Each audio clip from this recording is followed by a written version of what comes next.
ঘন্টায় 1000 মাইল বেগে চলা সুপারসনিক জেটগুলো আজ আকাশ শাসন করছে। কিন্তু ইতিহাসের প্রথম বিমানটি আকাশে ওড়ার পর কি ঘটেছিল? 1903 সালে রাইট ব্রাদার্সের তৈরি প্রথম বিমানটি আকাশে টিকেছিল মাত্র 12 সেকেন্ড, এবং এটি একটি সাধারণ মানুষের দৌড়ানোর গতির চেয়েও ধীর ছিল। কিন্তু প্রথম বিশ্বযুদ্ধ শুরু হতে বদলে যায় সব। কাঠ আর কাপড়ের ডানা বাদ দিয়ে মাত্র 30 বছরের মাথায় তৈরি হয় সম্পূর্ণ ধাতব বডির প্রথম কমার্শিয়াল যাত্রীবাহী বিমান বোয়িং 247। 1939 সালে আবিষ্কৃত হয় জেট ইঞ্জিন। এটি কোনো পাখা ছাড়াই পেছনের বাতাসকে তীব্র শক্তিতে পুশ করে বিমানকে রকেটের গতি দেয়, যা এভিয়েশন জগৎকে চিরতরে বদলে দিয়েছে।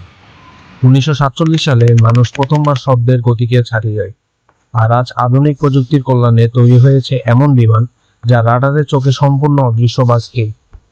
মাত্র 1 শতাব্দীতে মানুষের তৈরি প্রযুক্তির এই আকাশ জয় করা কি আপনাকে অবাক করে? আপনার পছন্দের বিমান কোনটি?